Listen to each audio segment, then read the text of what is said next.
Hi, I'm Cynthia Ruiz, and I'm going to be leading you through a series of videos, some as short as 5 minutes, some as long as 10, on the process of applying for scholarships in college. I am co-author of the book Cash for College, which was first published in 1993 and then republished in 1999, I believe.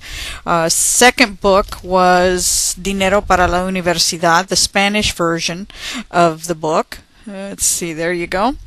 In 94, then came Write It Right, which gives you a lot of information on writing essays. And then our last book was Cash for Graduate School, which was, I don't know, about 2000 or so, maybe 2003 or 4.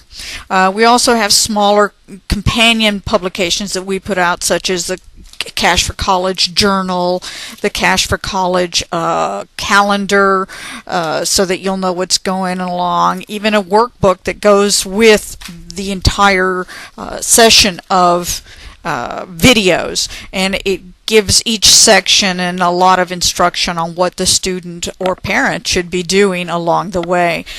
We try to make sure that we cover all the bases so you'll know what to do. One of the first questions lots of parents ask us is, when you get started, when is the best time to look into this? Well, if you are a high school senior, out of high school, or in college, you need to start 9 to 12 months before you will need the money.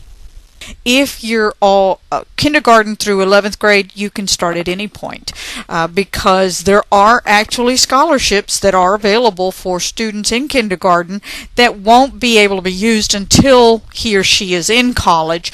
But the more you do at a younger age, the better off the student is going to be, because by the time they get to college, college will be much more expensive than it is right now.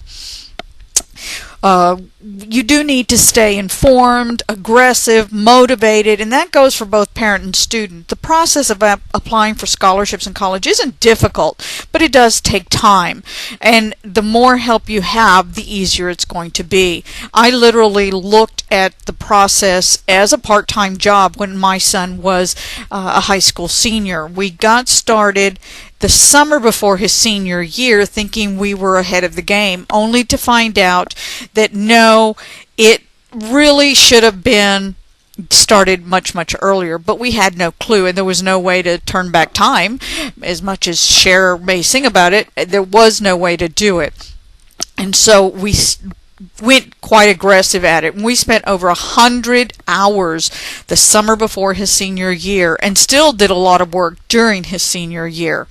As he went into his senior year, he applied to Harvard, Yale, Stanford, MIT, and Cornell, and it was difficult to know that we figured he would get into all the schools, but we also knew that we had no financial need. And that was difficult, knowing how are we going to be able to tell him, no, you can't go there because we can't afford it. So we did look at this work as quite an investment in our son's future.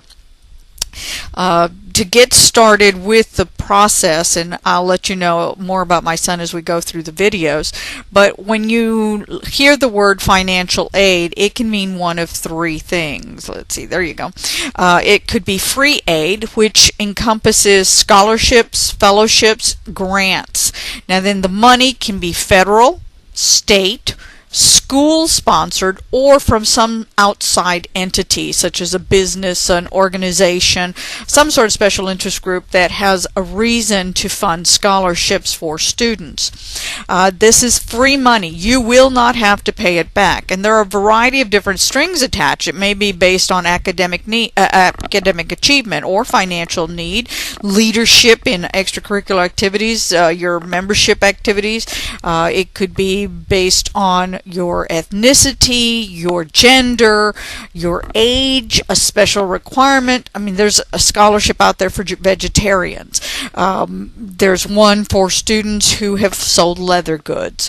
There are some that are specific to age, such as only 3rd through 8th graders, or only high school seniors, or only students who are non-traditional students, generally over the age of 22. So it is a vast majority of different concepts of what you do. Now then, there will never be more scholarships available to you than your high school senior year. There are a lot leading up to it, but the moment you graduate from high school, the number of scholarships available is easily cut in half, if not by even a factor of 10. So you need to make sure that you utilize that senior year. That's not to say that there's not scholarships past your senior year, but the vast majority of them are during your senior year. The second type of financial assistance is work study, which means you will get a job either on or off campus, but that is still through the school. Some off-campus jobs you may have deal with literacy, and you may work at a library.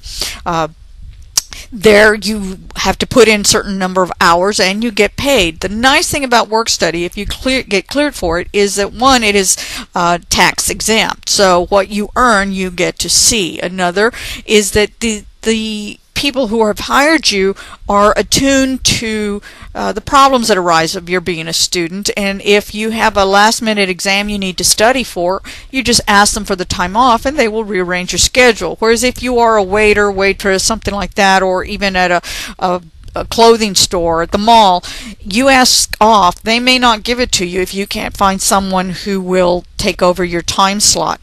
So you need to think about that. And a lot of times the jobs aren't that difficult, so you do want to make sure you're looking into that area. And the last type of financial aid is loans. Loans must be paid back. You are eligible for a student loan as long as you're going to be in college and you have a pulse. There is no other reason that you need to have. Now, there are a variety of loans for both student and parent. For parents, you must be credit worthy. For students, you just need to be in school. Some of them, such as the Perkins loan, college access loans, you need to have more need than what you can get from other sources.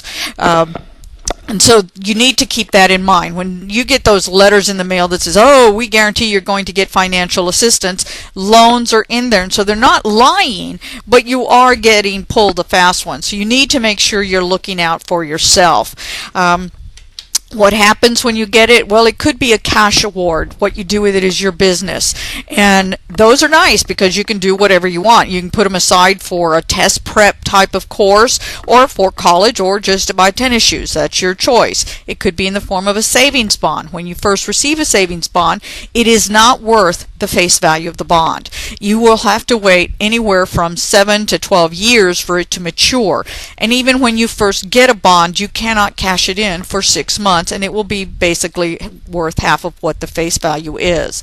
And another one is they may ask you, where are you going to go to college, and send it there, and they'll tell you, okay, this student will be there in such and such a year.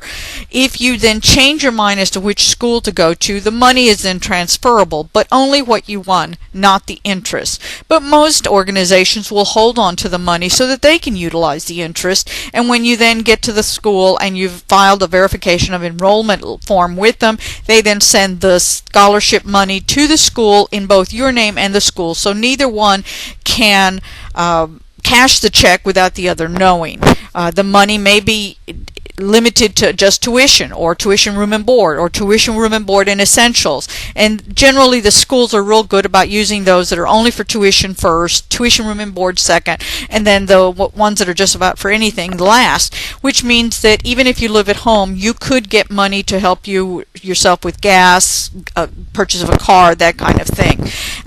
This has basically been just the intro, and I hope this has helped, and please stay tuned for all the other ones that I will be filing, and hopefully a little bit faster than the first one I put on to YouTube. The first one is basically for the FAFSA, and that needs to just be put into place. So thanks, and I hope you enjoyed listening to all these videos. Bye. Hope to hear from you soon. Bye-bye.